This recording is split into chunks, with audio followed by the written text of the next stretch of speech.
இரட்சகருமாகிய இயேசு கிறிஸ்துவின் ஈடு இணையற்ற நாமத்தினாலே உங்கள் யாவரையும் வாழ்த்துகிறேன். கர்த்தர் நல்லவராகவும் நன்மை செய்கிற தேவனுமாக இருக்கிறார். தேவனுடைய கிருபையினாலே குதிரை வாசல் அது சம்பந்தமாக பல காரியங்களை நாம் தியானித்துக் கொண்டு வருகிறோம். அவைகளிலே பரிசுத்த வேதாகமும் நமக்கு எப்படி பயன் தருகிறது? பாலாகவும் அப்பமாகவும் தேனாகவும் தண்ணீராகவும் தீபமாகவும் பொன்னாகவும் நமக்கு பயன் தருகிறது என்பதை பார்த்தோம். அதிலே போன வாரத்தில் நாம் பார்த்தது போல 1 பேதுரு 1ஆம் அதிகாரம் 7வது வசனத்தை நாம் பார்த்து நோவா பற்றிய சம்பவங்களை நாம் தியானித்தோம்.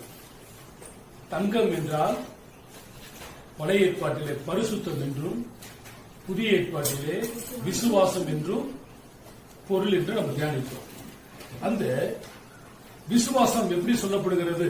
அந்த 1 பேதுரு 1ஆம் அதிகாரம் 7ஆம் வசனத்தில் அழிந்து போகிறதான பொன் அக்கினியினால் சோதிக்கப்படுகிறது போல அதிலும் விலையேற பெற்றதாக இருக்கிறதான உங்கள் விசுவாசம் சோதிக்கப்படும். அப்போ எது விலையேற பெற்றது என்பதை நாம் இன்றைய தினத்தில் நாம் பார்க்கிறோம். கர்த்தர் தான் நமக்கு உதவி செய்ய வேண்டும். இந்த பகுதி வேதம் கூறுகிறது, அழிந்து போகிற பொன் அக்னியினாலே சோதிக்கப்படும், அதை பார்க்கிலும் அதிக விலையேற பெற்றதாக இருக்கிற உங்கள் விசுவாசம் சோதிக்கப்பட்டு இயேசு கிறிஸ்து வெளிப்படும் போது உங்களுக்கு புகழ்ச்சியும் கனமும் மகிமையும் உண்டாக காணப்படும். அப்போ தங்கத்தை போல விலை உயர்ந்தது ஒவ்வொரு மனிதனுடைய விசுவாசம் என்று இந்த வேத பகுதி கூறுகிறது. அதில் விலையேற பெற்றதான உங்களுடைய விசுவாசம் என்ன பண்ணுமா? சோதிக்கப்படும். தங்கத்தை நெருப்பினால் சோதிக்கலாம், விசுவாசத்தை எப்படி சோதிப்பது? சோதனைகள் வரதான் செய்யும். ஆபிரகாமுக்கு அப்படி ஒரு சோதனை வந்தது. அவன் பிள்ளை இல்லாமல் இருந்தான். கர்த்தர் ஆபிரகாமுக்கு ஒரு குமாரனை கொடுத்தார். அவன் பெயர் ஈசாக்கு. அந்த ஈசாக்கை தேவன் மோரியா தேசத்திலே பலி செலுத்தும்படி கேட்டார். சோதனை வந்தது. அந்த சோதனைகளை ஆபிரகாம் சாதனைகளாக மாற்றினார். ஆண்டவர் காண்பித்ததான அந்த மோரியா தேசத்துக்கு தன்னுடைய குமாரனை அழைத்துக் கொண்டு போகிறதான வேளைகளிலே வேலைக்காரர்களை பார்த்து அவன் சொல்லுகிறான், நானும் பிள்ளையாண்டான் போய் கர்த்தருக்கு பலி செலுத்தி விட்டு வருகிறோம்.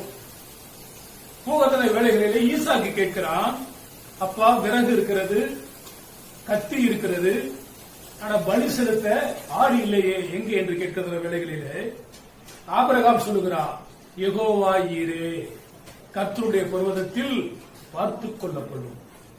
அங்கே தன்னுடைய ஒரே பேரான குமாரனை வெட்டி பலி செலுத்தும் பொழுது ஆபிரகாமுடைய இருதயம் எந்த அளவுக்கு வேதனைப்பட்டிருக்கும், எந்த அளவுக்கு அவனுடைய மனசு துடித்திருக்கும் என்பதை நாம் அறிந்து கொள்ளலாம். அந்த ஆபிரகாமை பற்றியதான அந்த திரைப்படத்தில் நான் அதை பார்க்கும் பொழுது நம்ம வேதாகமத்தை படிப்பதை பார்க்கிறோம்.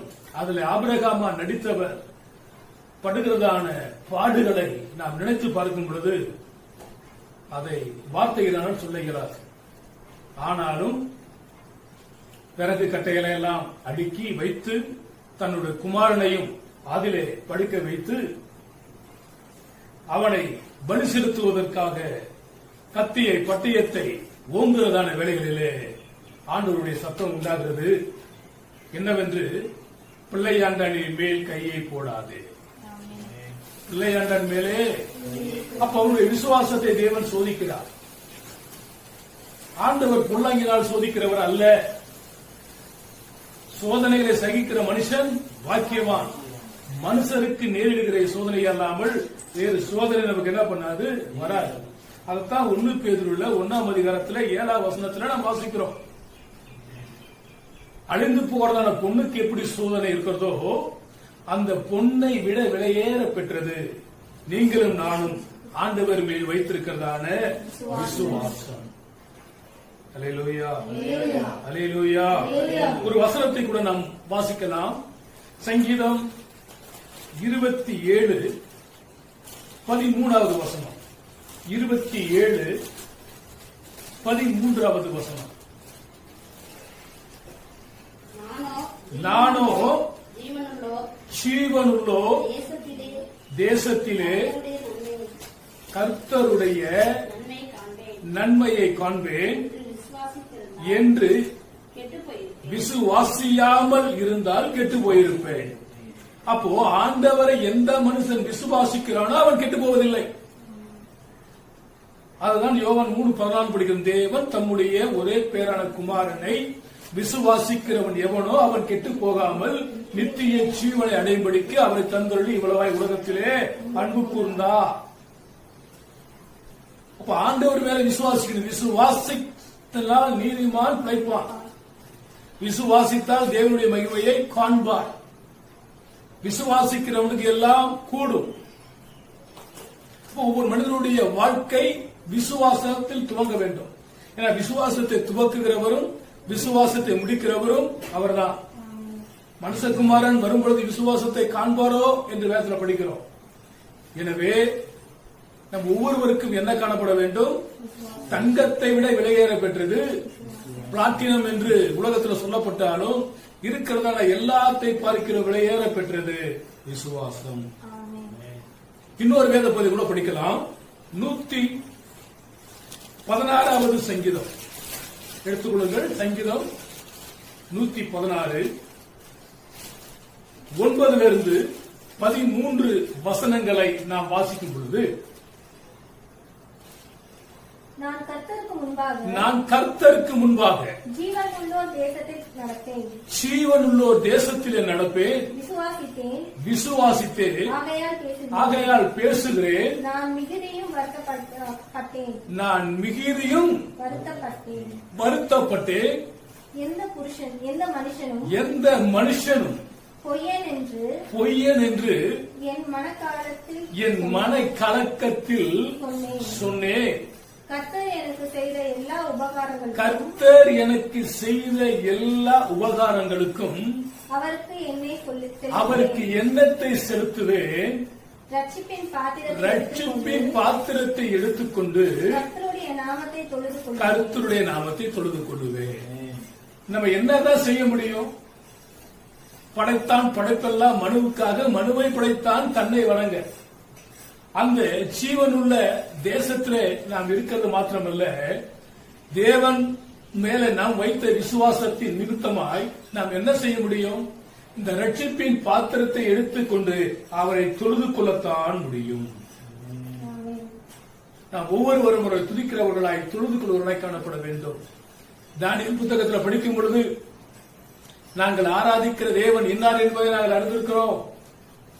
அவர் எங்களை இந்த அக்கினிக்கு தப்புவிக்க அவர் வல்லவராக இருக்கிறார். இன்னும் பேதுருவாக இருக்கட்டும், பவுல் கூட சொல்லுகிறார், நான் விசுவாசிக்கிறவர் இன்னார் என்று அறிந்திருக்கிறேன்.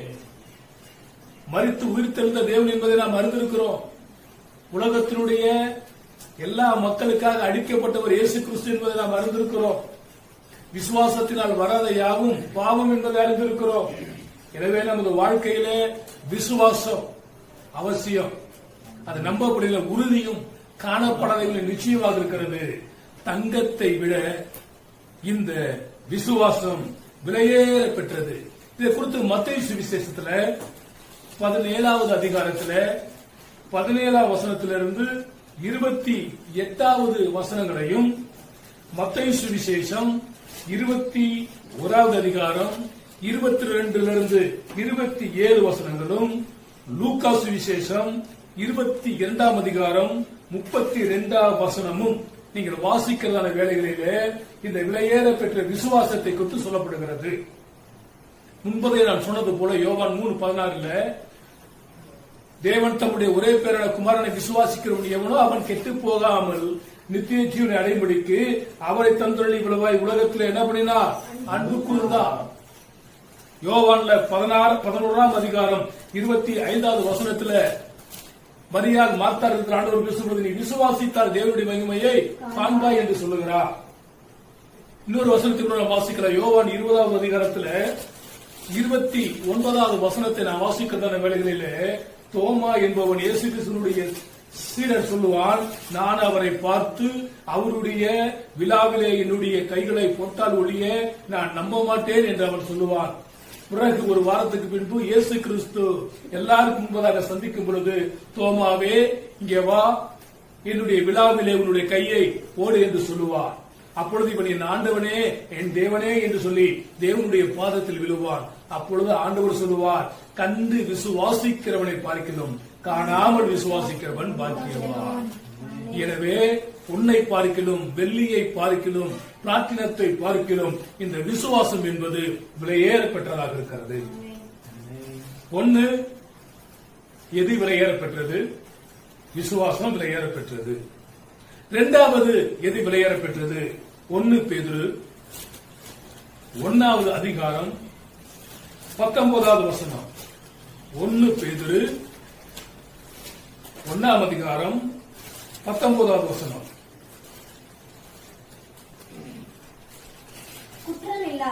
குற்றமில்லாத மாசற்ற ஆட்டுக்குட்டியாகிய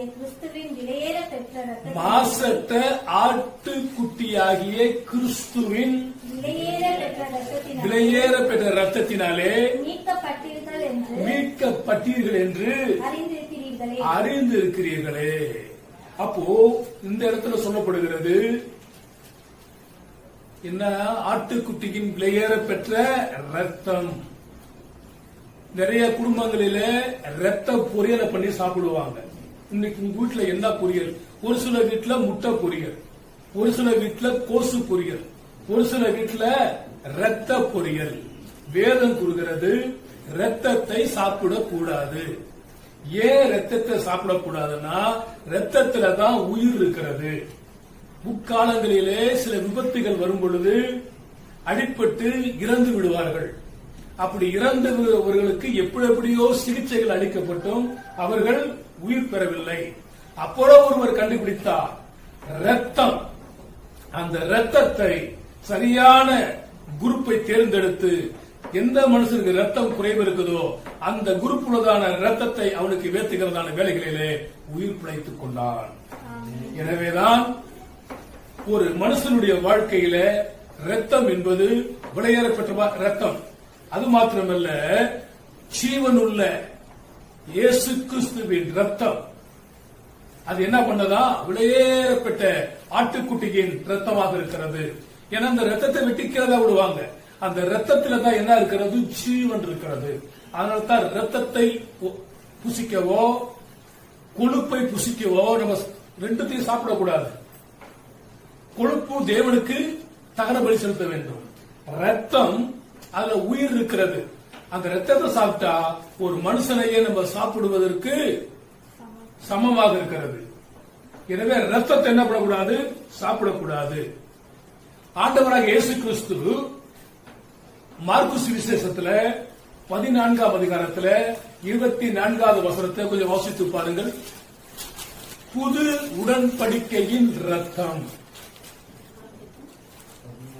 14:24 புது உடன்படிக்கையின் ரத்தம் என்று சொல்லப்பட்டிருக்கிறது.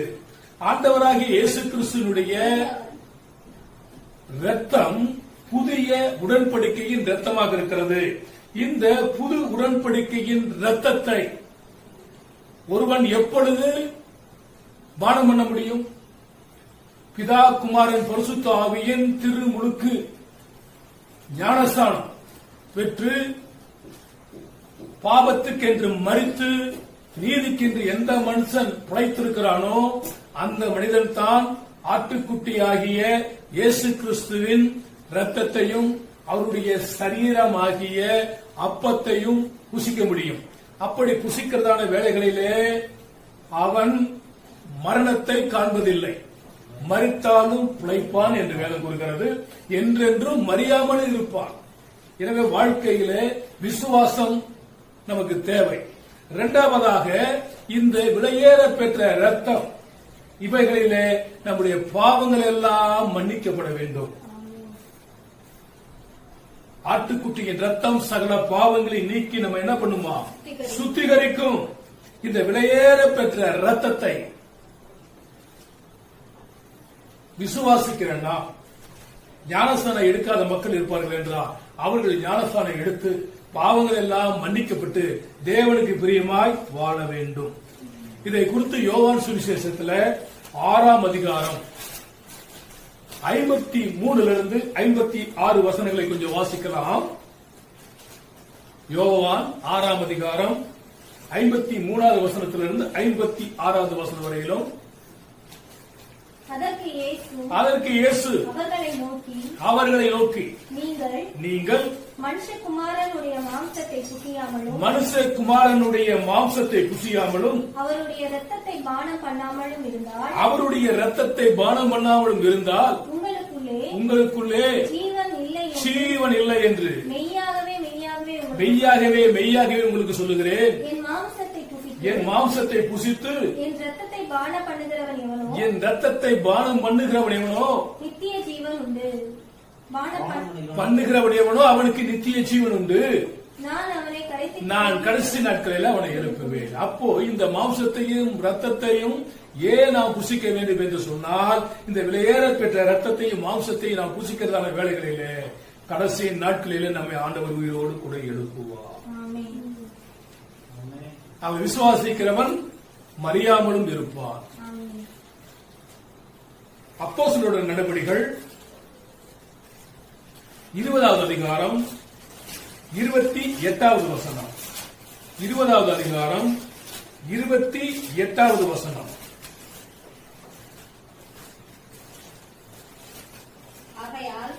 ஆகையால் உங்களை குறித்தும் தேவன் தம்முடைய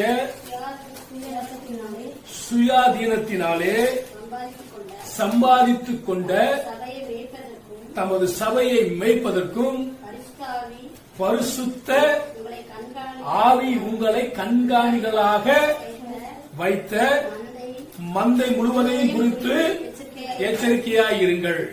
அப்போ சபை என்பது சும்மா வந்து விடாது. இயேசு கிறிஸ்து தம்முடைய சொந்த ரத்தத்தை சிந்தி மீட்டதுதான் சபை. அதுக்கு இயேசுநாதர் மாத்திரம்தான் கிரயத்தை கொடுத்திருக்கிறார். யோவான் 19ஆம் அதிகாரம் 34வது வசனம். யோவான் 19:34.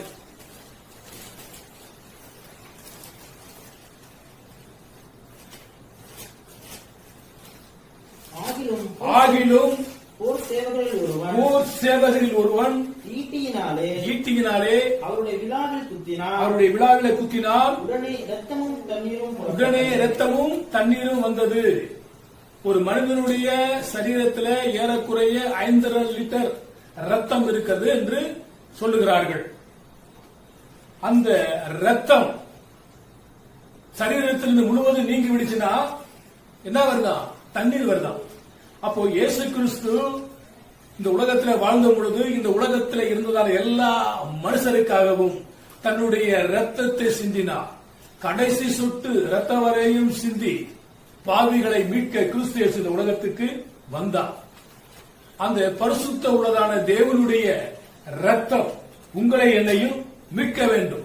அந்த ரத்தத்தை குறித்து வெளிப்படுத்தல் 12ஆம் அதிகாரத்திலே 11ஆம் வசனம் கூறுகிறது. அவர்கள் ஆட்டுக்குட்டியின் ரத்தத்தினாலும் சாட்சியின் வசனத்தினாலும் அவனை ஜெயித்தார்கள். எனவே இந்த பரிசுத்த தேவனுடைய ரத்தம் அது வல்லமை உள்ளதாயிருக்கிறது. அந்த வல்லமை உள்ளதான ரத்தத்தை நாம் பிடித்து ஜெபம் பண்ணி தண்ணீரை ரத்தம் என்று சொல்லும் பொழுது அந்த தண்ணீரை குடிக்கிறவர்களுக்கு அற்புதங்களையும் அதிசயங்களையும் தேவன் செய்கிறார். அதனாலதான் 1 யோவான்ல 1ஆம் அதிகாரம் 7ஆம் வசனம் சொல்கிறது, இயேசு கிறிஸ்துவின் ரத்தம் சகல பாவங்களை நீக்கி நம்மை சுத்திகரிக்கும். 1 விசுவாசம் விலையேற பெற்றது. 2 இயேசு கிறிஸ்துவின் ரத்தம் விலையேற பெற்றது. விலையேற வஸ்திரமும் தரித்து அனுதினமும் சம்பூர்ணமாய் வாழ்ந்து கொண்டிருந்தான். விலையேற பெற்ற வஸ்திரத்தை அவன் தரித்திருந்தான். அவன் வீட்டு அருகிலைத்தான் தரித்திரனாக லாசருவும் இருந்தான். இவனுடைய மேஜைகளிலிருந்து விழுகிறதான துணிக்கலையினால் தன்னுடைய பசி அவன் ஆற்றிக் கொண்டிருந்தான். இவனும் மரித்தான், அவனும் மரித்தான். ஆனால் அவனோ ஆபிரகாமுடைய மடியில் போய் அமர்ந்தான். இவனோ நரகத்தில் தள்ளப்பட்டான். அப்ப பல வகையான விலையேறப்பட்ட வஸ்திரங்கள் இருக்கிறது. கல்யாணத்துக்கு பல வகையான வஸ்திரங்களை எடுக்கிறார்கள். காஞ்சிபுர பட்டு கல்யாணத்துக்கு வேணும் என்று கேட்கிறார்கள். 10,000, 15,000, 20,000, 50,000, 1,00,000 அது எந்த அளவுக்கு பட்டு இருக்கிறதோ அந்த அளவுக்கு தான் அந்த மதிப்பு. கடந்த நாட்களில் நான் கேள்விப்படும் பொழுது இந்த பட்டு நூலை சீனாவில் இருக்கதான ஒரு ராஜா கண்டுபிடித்திருக்கிறார். எப்படி கண்டுபிடித்தார் என்றால், அவர் தன்னுடைய மனைவியோட கூட தேநீர் தன்னுடைய தோட்டத்தில் அணிந்து கொண்டிருக்கும் பொழுது அவர் தேநீர் குடித்துக் கொண்டதான அந்த இடத்துக்கு மேலே அவருடைய தோட்டங்களிலே அங்கங்கே சில கூடுகள் காணப்பட்டதாம். ஒரு கூடு அவருடைய டீ கோப்பையில் விழுந்திருக்கிறது. அந்த டீ கோப்பையில் விழுந்ததை என்னன்னு எடுத்து பார்த்தா அதுல இருந்து அழகான நூல்கள் வந்ததாம். அப்பொழுது இந்த ராஜா, என் தோட்டத்திலே இவ்வளவு அழகு நிறைந்ததான நூல் இருக்கிறதா என்பதை பார்த்து அங்க இருந்ததான எல்லா கூடுகளையும் சுடுநீரில் போட்டு எடுக்கும் பொழுது விலையேற பெற்றதான பட்டு நூல் கிடைத்ததாம். அப்போ நூல்கள பல வகைகள் இருக்கிறது. சொல்லுவாங்க, நூலை போலதான் சேலை, தாயை போலதான் பிள்ளை. அப்ப இந்த நூலுடைய தரம் எப்படி இருக்கிறதோ அப்படித்தான் அதனுடைய துணிகளுடைய தரம் இருக்கும். இந்த விலையேற பெற்றதான வஸ்திரம், இவன் ரத்தாம்பரம் முடித்திருந்தால் மட்டும் போதாது, அவன் தேவனுக்கு பிரிய உள்ளவனாய் காணப்பட வேண்டும். 1 பேதுருவிலே 3ஆம் அதிகாரம் 3வது வசனம். ஒருத்தர் லூக்காவை எடுத்துக் கொள்ளுங்களேன். 16வது அதிகாரம் 19வது வசனம் நீங்க வாசிட்டீங்க. மார்க்கில் 16, 19 கூட ஒருத்தர் எடுத்துக்கொள்ளுங்க. இப்போ 1 பேதுரு 3வது அதிகாரம் 3வது வசனத்தை ஒருத்தர் வாசிக்க நாம் கேட்கலாம். 1 பேதுரு 3:3. மயிரை பின்னி. சிலர் கோபத்துல மயிறுன்னு சொல்லிட்டோம்னா பிரச்சனை வந்துருது. வீட்டுல தங்கத்தை தங்கன்னு தான் சொல்ல முடியும், வெள்ளிய வெள்ளின்னு தான் சொல்ல முடியும், வைரத்தை வைரன்னு தான் சொல்ல முடியும், மயிரை மயிர்னு தான் சொல்ல முடியும், வேற ஒன்றும் சொல்ல முடியாது. மயிரை பின்னி பொன் ஆபரணங்களினால் தன்னை அலங்கரித்து உயர்ந்த வஸ்திரங்களை உடுத்துவது. இந்த உயர்ந்த வஸ்திரம் தான் என்னது? விலையேற பெற்ற வஸ்திரம். ஒரு மீட்டர் சட்டை 1,00,000 ரூபாய்க்கு கூட இருக்குது. அதே போல ஒரு சில வஸ்திரங்கள் இருக்கிறது. அது என்ன அவசரம் கேட்டீங்கன்னா, முற்காலங்களிலே இடியும் மின்னலும் ஏதாவது ஒரு பொருளுக்குள் தாக்குறதான வேலைகளிலே அதனுடைய பவர், வல்லமை அந்த பொருள்களில் காணப்படும். அந்த பொருள்களிலே அது பல கோயில்கள் இருக்கிறதான கோபுர கலசங்களில் இருக்கலாம், அல்லது சில மெஷின்ல இருக்கலாம், அல்லது பெரிய ஒரு ராடுகள்ல இருக்கலாம்.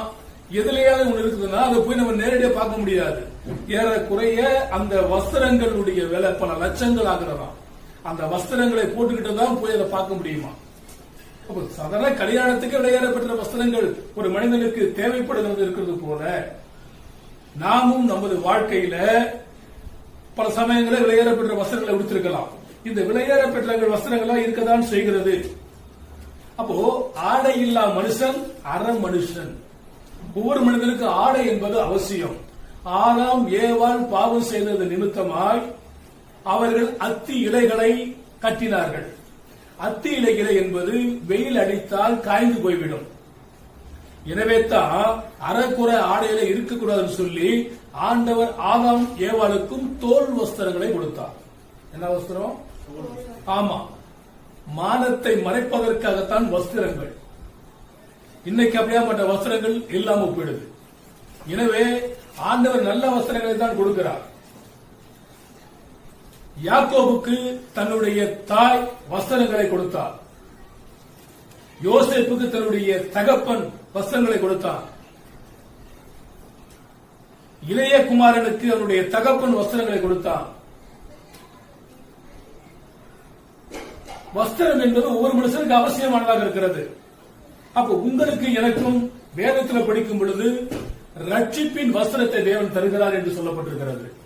இந்த ரட்சிப்பின் வஸ்திரம் எவ்வளவு காசு கொடுத்தாலும் வாங்க முடியாது, இது விலையேற பெற்றது. அந்த ஒரு வசனத்தை கூட நாம் வாசிக்கலாம். ஏசாயாவின் புத்தகம் 61 அதிகாரம் 10வது வசனம். 61:10. 61:10. கர்த்தருக்குள் பூரிப்பாய் மகிழ்கிறேன், என் தேவனுக்கு என் ஆத்துமா களி கூறுகிறது. மணவாளன் ஆபரணங்களினால் தன்னை அலங்கரித்துக் கொள்ளுகிறதற்கும் மணவாட்டி தன்னை நகைகளினால் சிங்காரித்துக் கொள்வதற்கும் ஒப்பாக அவர் ரட்சிப்பின் வஸ்திரங்களை உடுத்தி நீதி என்னும் சால்வை நமக்கு தெரிவிக்கிறார். இந்த ரட்சிப்பின் வஸ்திரம் என்பது அது விலையேற பெற்றது. அது எந்த மனுஷன் ரட்சிக்கப்படுறானோ, எந்த மனுஷன் இயேசு கிறிஸ்துவை ஏற்றுக்கிறானோ அவனுக்குத்தான் இது கிடைக்கும்.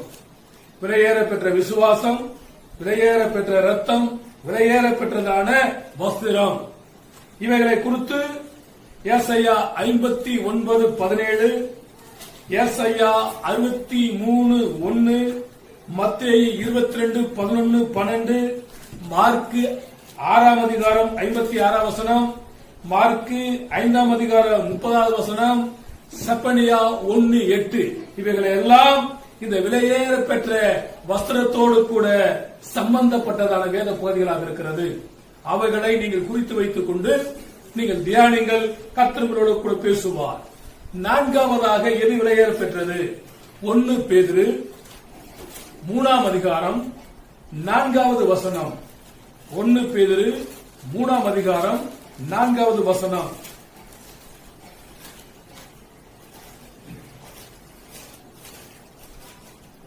அழியாத அலங்கரிப்பாய் இருக்கிற சாந்தமும், அழியாத அலங்கரிப்பாய் இருக்கிற சாந்தமும், அமைதியுள்ள ஆவியாகி இதயத்தில் மறைந்திருக்கிற குணமே, அமைதிலுள்ள இருதயத்தில மறைந்து இருக்கிற குணமே உங்களுக்கு அலங்காரமா இருக்க கடவது, உங்களுக்கு அலங்காரமா இருக்க கடவது. அதுவே தேவனுடைய பார்வையிலே விலையேற பெற்றது. எது? சாந்த குணம், தாழ்மை உள்ளதான குணம். இதுதான் விலையேற பெற்றது. ஒரு சிலர் சொல்லுவாங்க, அவங்க குணம் சரியில்லைங்க, அவங்க குணம் கெட்டவங்க அப்படின்னு சொல்லுவாங்க.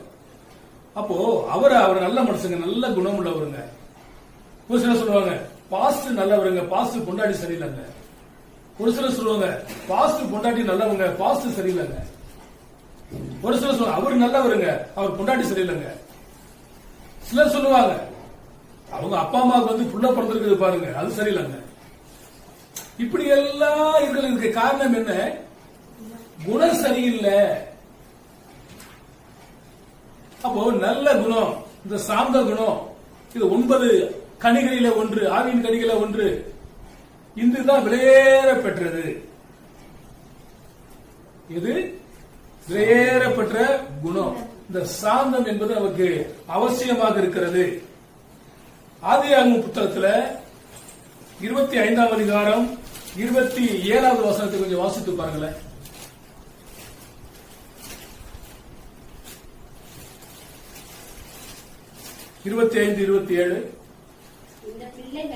இந்த பிள்ளைகள் பெரியவர்கள் ஆன பொழுது ஏசா வேட்டையில் வல்லவனும் மன சஞ்சாரியமாக இருந்தான். யாக்கோபு குணசாலியும் கூடாரவாசியுமாக இருந்தான். அப்ப இந்த யாக்கோபு யாராக இருந்தா? குணசாலியாக இருக்கிறான். இருதயத்தில் தேவனுக்கு தன்னை மறைத்து வாழ்கிறதான குணம் தான் விலையேற பெற்றது. நான் தான் எல்லாம் செஞ்சேன் அப்படி என்பதை விட தேவனை முன்னிறுத்தி, தேவனை மகிமைப்படுத்தி அவருக்கு பிறகு நம்மை மறைத்துக் கொள்கிறது தான் என்ன குணம்? விலையேற பெற்ற குணம். சில சமயத்திலே சிலர் என்ன பண்றாங்கன்னா, தன்னை முன்பதாக காட்டி இயேசு கிறிஸ்துவை பின்பதாக காட்டி விடுறாங்க. ரூத்துவின் புத்தகத்துல வாசித்து பாருங்க, 3ஆம் அதிகாரம் 11வது வசனம். எடுத்து வாசிங்க, ஒவ்வொருத்தரும் வாசிங்க. ரூத்து 3ஆம் அதிகாரம் 11வது வசனம்.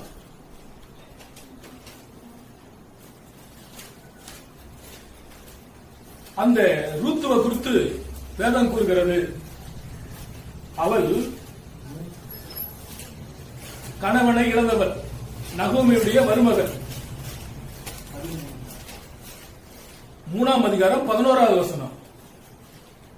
இப்போது மகளே, இப்பொழுது மகளே, பயப்படாதே, பயப்படாதே, உனக்கு வேண்டியபடி எல்லாம் செய்வேன், உனக்கு வேண்டியபடி எல்லாம் செய்வேன், நீ குணசாலி என்பதை, நீ குணசாலி என்பதை என் ஜனமாகிய ஊரால் எல்லாரும் அறிவார்கள். என் ஜனமாகிய ஊரார் எல்லாரும் அறிவார்கள். இப்போ யாக்கோபும் குணசாலியாக இருந்தான், ரூத்தும் குணசாலியாக இருக்கிறார். 12 கோத்திரத்தில் பிதாவாக யாக்கோபு தேவன் மாற்றினார். ரூத்து நகோமி கிட்ட அவர் சொல்லுகிறார், உன்னுடைய தேவன் என்னுடைய தேவன், உன்னுடைய ஜனம் என்னுடைய ஜனம். நீ எங்க இருக்கிறிய நான் அங்கே இருப்பேன், நீ எங்க சாகுறிய நான் அங்க சாவேன். அதான் சொல்றா, நீ குணசாலி என்பதை ஊராரே அறிவார்கள். அல்லேலூயா. இந்த குணசாலியாக ஒவ்வொருவரும் காணப்பட வேண்டும். நீதிமொழிகள் புத்தகத்துல 12ஆம் அதிகாரம் 4ஆம் வசனத்தை எடுத்துக்கொள்ளுங்க. இப்ப இந்த ரூத்து என்பவள் குணசாலியாக இருந்தார். அவள் குணசாலியாக இருந்தபடியினால்தான் நகோமியை உறுதியாக பற்றிக் கொண்டால். அதற்கு பிறகு போவாசை திருமணம் செய்யக்கூடிய சூழ்நிலையில் வந்தது. அந்த வம்சத்திலே கிறிஸ்து என்ற ரட்சகர் பிறந்தார். நீதிமொழிகள் 12:4. கர்த்தர் தம்முடைய பரிசுத்த ஆலயத்தில் இருக்கிறார். கர்த்தர் தம்முடைய பரிசுத்த ஆலயத்தில் இருக்கிறார். 12:4 தானே? குணசாலியான ஸ்திரீ, குணசாலியான ஸ்திரீ, கிரீடமாய் குணசாலியான ஸ்திரீ அவள் புருஷனுக்கு கிரீடமாக இருக்கிறாள். உண்டு பண்ணுகிறானோ அப்போ குணசாலியான பெண்ணு புருஷனுக்கு கிரீடமாக இருப்பார். இப்பெல்லாம் மன நோவா இருக்கிறாங்க நிறைய பேர். ஏண்டா இவரை நம்ம கட்டணும், நம்ம சும்மா இருந்திருக்கலாமே, சும்மா இருக்கிற சங்க ஊதிக்கிறது தான் ஆணின்றது கூட நம்ம நல்லா இருந்தோமே, நம்ம வாழ்க்கை நல்லா இருந்துச்சு. இப்ப எல்லாம் டென்ட் வந்துருச்சு. என்ன டென்ட் வந்துருச்சுன்னா, மண பொண்ணு கல்யாணத்துக்கு வரும்பொழுது மணமகன் அங்க உட்கார்ந்து இருக்கிறாரு, இந்த பொண்ணு டான்ஸோடய வர்றான். இந்த மதுரையில் பார்த்தாங்க, கோயம்புத்தூர்ல கேட்டாங்க, இழிச்சவாயே நீ வந்து மாட்டேன்னு சொல்லி டான்ஸ் போட்டுட்டு வர்றான். இதெல்லாம் வந்து ஒரு நல்ல ஒரு ஒழுங்கு சினிமால எடுக்கிறான் என்பது அது வேற. கூத்தாடிக்கிட்ட வந்து உட்கார்றது. ஒரு மணப்பெண் என்றால் அடக்கம் உடக்கம் இருக்கும். அடக்க உடக்கம் இல்லாம நிறைய போடுறான். ஃப்ரெண்டுகளோட சேர்ந்துக்கிட்டு ஆடுறது, கூத்தடிக்கிறது, கும்மாள பிடிக்கிறது. இப்பவே இந்த ஆட்டம் ஆடுறாளு, இவன் வந்த பிறகு இந்த குடும்பத்தை என்ன ஆட்டி படைக்க போறான்ற மாதிரி ஆயிடும். எனவே நல்ல ஒரு குண உணவலாக இருக்க வேண்டும். குணசாலியான ஸ்திரியை கண்டுபிடிப்பவன் யார்? அவருடைய விலை முத்துக்களை பார்க்கிலும் அதிகம். எங்க 31ஆம் அதிகாரம் நீதிமொழிகள் எடுத்துக்கோங்க. அதுலயே 10வது வசனம், 31:10. குணசாலியான ஸ்திரியை கண்டுபிடிப்பவன் யார்? அவருடைய விலை முத்துக்களை பார்க்கிலும் அதிகம். இந்த குணம் நல்லா இருக்கணும். நல்ல குணம் ஆண்டவருக்குள்ள மறைந்து வாழ்கிறதான குணம் இதுதான் விலையேற பெற்றது. அது 29வது வசனத்தை வாசித்து பாருங்கள். அநேக பெண்கள் குணசாலிகளா இருந்தது உண்டு. நீயோ அவைகள் எல்லாருக்கும் மேற்பட்டவள் என்று அவளை புகழ்வான். இந்த இருதயத்துல நல்ல ஒரு குணம், சாந்த குணம் இருக்குன்னா புருஷன் அவளை என்ன பண்ணுவான்? புகழ்வான். என் கண்ணே, என் மணியே, என் பொண்ணே, என் பௌடமே, என் முத்தே, நான் எத்தனையோ பொண்ணுகளை நான் பார்த்திருக்கிறேன்னு சொன்னா மாட்டிக்குவான். அப்ப எனக்கு முன்னாடி எத்தனை நீ பார்த்திருக்கிற? அப்ப அப்படி புகழக்கூடாது. எத்தனையோ குடும்பங்கள் இருக்குது, எத்தனையோ பேரை நாங்க பாக்குறோம். அவங்க எல்லாரும் பரிகீதியாக இருக்கிற, குணசாலியாக இருக்கிற, பொறுமை உள்ளவளாக இருக்கிற உலகத்தான் சொல்றான். அமைதிக்கு பெயர் தான் சாந்தின்றான். எங்க இருக்குது சாந்திங்கிற பேர் வச்சவங்களுக்கு எங்க இருக்குது சாந்தி, எங்க இருக்குது சாந்தம்? அப்போ வாழ்க்கையில பிரச்சனைகள் நிறைய வரதான் செய்யும். அந்த குணசாலியான பெண் புருஷனுக்கு யாராவது இருக்கிறாங்களா? கிரீடம். கிரீடம் யாருக்கு சூட்டப்படும்? நீங்க யோசனை பண்ணி பாருங்க. ராஜாவுக்கு தான் சூட்டப்படும். சில பெண்கள் தன்னுடைய புருஷனை அடிமையாக்கி அடிமைகளுக்கு மனைவியாக வாழ்கிறார்கள். சில பெண்கள் தன்னுடைய புருஷனை அரசனாக்கி அரசனுக்கு மனைவியாக வாழ்கிறார்கள். இதுதான் வாழ்க்கை. அப்ப உங்க குடும்பத்தினுடைய நிலைமை எப்படி இருக்கிறது? வந்திருக்கிறதான மனைவி குணசாலியாக இருக்கிறாளா, குணசாலியா இல்லையா?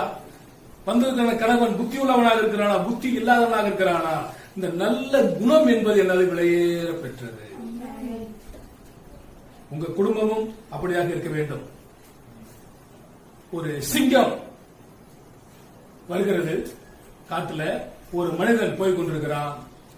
இந்த சிங்கத்தை பார்த்துமே இவன் ஜெபம் பண்றான். ஆண்டவரே, இந்த சிங்கத்துக்கிட்ட இருந்து என்னை காப்பாத்துங்க. ஆனா சிங்கம் அவனை அடிச்சு கொண்டுச்சு, சாப்பிட்டுச்சு. அவன் அங்க போய் கேட்கிறான், ஆண்டவரே என்னை காப்பாற்ற சொல்லி நான் கேட்டனே. அப்போ ஆண்டவர் சொன்னாரா, உனக்கு முன்னால சிங்கம் ஜெபிச்சிச்சு, நல்ல ஒரு ஆகாரத்தை தாராண்டவரேன்னு சொல்லி, அதனால அவருடைய காரியத்தக்காக நான் நிறைவேற்றினேன் அப்படின்னா. அப்போ வாழ்க்கையில குணம் என்பது அவசியம். அது விலையேற பெற்றது. ஐந்தாவதாக எது விலையேற பெற்றது என்பதை நாம் பார்ப்போம். மத்தேயு சுவிசேஷம் 26வது அதிகாரம் 7 to 13 வசனங்களை நாம் வாசிக்க கேட்கலாம். மத்தேயு 26ஆம் அதிகாரம் 7 to 13 வசனங்கள். ஒரு ஸ்திரீ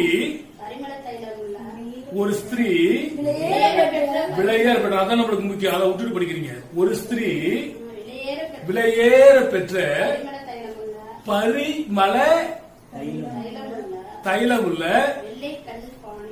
வெள்ளைக்கல் பரணியை கொண்டு வந்து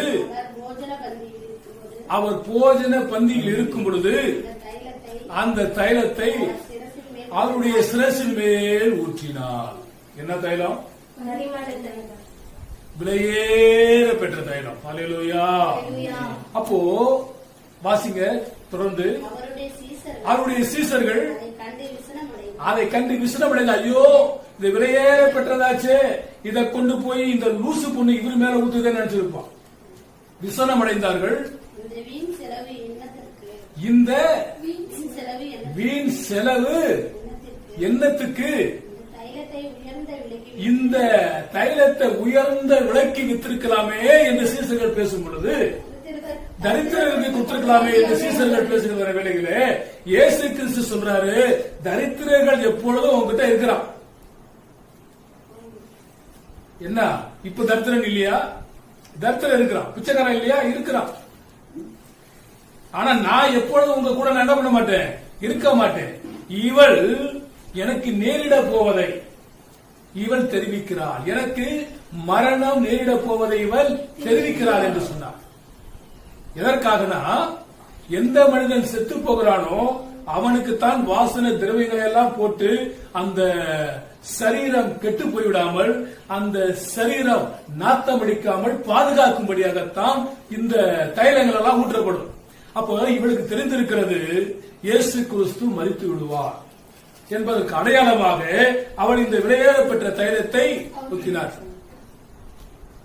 தைலம் என்பது, வாசன திரவியம் என்பது, அது விலையேற பெற்றதாய் இருக்கிறது. அது அபிஷேக தைலங்கள் இருக்கிறது. ராஜாக்கள் அபிஷேகம் பண்ணப்படுவார்கள், தீர்க்கதரிசிகள் அபிஷேகம் பண்ணப்படுவார்கள், ஆசாரியர்கள் அபிஷேகம் பண்ணப்படுவார்கள். இந்த 3 காரியங்களையும் இயேசு கிறிஸ்து ஒருவரே பெற்றிருக்கிறார். இந்த 3 பதவிகளையும், தீர்க்கதரிசி, ராஜா, ஆசாரியர், இந்த 3 பதவியும் இயேசுநாதருக்கு உரியதாக இருக்கிறது. இந்த தைலங்களை பற்றியதான சம்பவங்கள் நீங்கள் இன்னும் வாசிக்க விரும்பினால், யாத்ராகம புத்தகம் 30வது அதிகாரம் 25வது வசனம், 1 சாமுவேல் 16:13, 1 ராஜா 1ஆம் அதிகாரம் 39, இங்க சவுல் ராஜாவாக்கப்பட்டதையும் தாவீது ராஜாவாக்கப்பட்டதும் சாலமோன் ராஜாவாக்கப்பட்டதையும் சொல்லப்பட்டிருக்கிறது. எனவே அபிஷேகம் என்பது ராஜாக்களை அபிஷேகம் பண்ணுவதும் தீர்க்கதரிசிகளை அபிஷேகம் பண்ணுவதும் ஆசாரியர்களை அபிஷேகம் பண்ணுவதும் குறிக்கிறது. இந்த தைலம் என்பது அது விலையேற பெற்றது. நாமும் விலையேற பெற்றவர்களாக இருக்கிறது மாத்திரமல்ல, ஆண்டவர் சொல்கிறார், உன் சந்தர்களுக்கு முன்பதாக ஒரு பந்தி ஆயத்தப்படுத்தி உன் தலையை எண்ணெயினால் அபிஷேகம் பண்ணுவேன், பாத்திரங்கள் எல்லாம் என்ன பண்ணும், நிரம்பி வழியும். இந்த வாசனை திரவியங்களை வைத்துதான் எஸ்தர் தன்னை சுத்திகரித்தார். ராஜாவுக்கு முன்பதாக நிற்கும் பொழுது ராஜஸ்திரியாக அவள் மாறினார். ஆண்டவருக்கு சித்தமாக இருந்தால் அது இன்னொரு நாள் பார்க்கலாம். பெரிசியா தேசத்து அடிமை பெண் 127 நாடுகளை ஆண்ட ராஜாவுக்கு, அகாசுவர ராஜாவுக்கு எப்படி மனைவியானார்? அதற்கு இந்த வாசனை திரவியங்கள் தான் அவசியமாக இருந்தது. எனவே விலையேற பெற்ற தைலம் அது எவ்வளவுக்கு வித்தாலும் அது பயனல்ல. இயேசு கிறிஸ்து மேல அதை ஊத்தி அவருடைய பாதத்தை ஓயாமல் முத்தமிட்டு தன்னுடைய முடியினால் ஒரு பாதத்தை எல்லாம் துடைத்தார். ஒரு பெண்ணுக்கு முடி அழகு, அந்த அழகையே தேவனுடைய பாதத்தில் சமர்ப்பித்தார். வேதம் கூறுகிறது, அழகுள்ள ஸ்திரீ மேட்டிமையாக இருந்தால் அவள் பன்றியின் மூக்கில் உள்ள பொன் மூக்கத்திற்கு சமம். அழகு இருக்குது, அதுக்கு ஆணவம் இருக்குது, மேட்டிமை இருக்குது, அகந்து இருக்குதுன்னா பன்றி மூக்குல உள்ளதான மூக்கத்துக்கு சமம். ஆனால் இவளோ தன்னுடைய அழகை, தன்னுடைய அந்தஸ்துகளை, அப்ப அது விலையேற பெற்ற தைலத்தை இவளை வச்சிருந்தாள்னா இவள்கிட்ட சில்லறை இருக்கதான் செய்யும், பணம் இருக்கதான் செய்யும். அவங்க எல்லாவற்றையும் போய் ஆண்டவருடைய பாதல சரணகதி அடைந்தார். அல்லேலூயா. எனவே நமக்கு இது போல நல்ல எண்ணங்கள் நமக்கு வர வேண்டும். அதற்கு அடுத்து 6வதாக எது விலையேற பெற்றது? 1 கொரிந்தியர் 3ஆம் அதிகாரம் 12வது வசனம். 1 கொரிந்தியர் 3ஆம் அதிகாரம் 12வது வசனம். ஒருவன் அந்த அஸ்திபாரத்தின் மேலே பொன் வெள்ளி விலையேற பெற்ற கல்லு, அதுக்கடுத்து மரம், வைக்கோல், புல். இப்ப இந்த இடத்துல விலையேற பெற்ற கல் என்று சொல்லப்பட்டிருக்கிறது. அல்லேலூயா, அல்லேலூயா. டிவியில விளம்பரம் கொடுக்கிறான், ஒவ்வொரு ராசிக்கு ஒவ்வொரு கல்லை வச்சு கொடுக்கிறான். இந்த கல்லு வச்சுட்டா உனக்கு சம்பத்து பெருகும், உனக்கு ஐஸ்வர்யம் பெருகும் சொல்றான். பெருகுதா? அவனுக்கு தான் பெருகுது. ஒரு கல்லுடைய விலை அவ்வளவு இவனு சொல்லி விற்கும் போது அவன் ஐஸ்வர்யம் உள்ளவனா மாறிடுறான். அதை வாங்குறவன் கடனை உடனே வாங்கி கொடுத்த சொல்றான். கடனை உடனே வாங்கி உடம்பெல்லாம் தேத்து கடன்கார வந்தா உடம்ப காட்டுன்றான், வந்து முத்திட்டு போ. கடன் வாங்கி சாப்பிடுறான், உடம்பு நல்லா குண்டாயிடுது.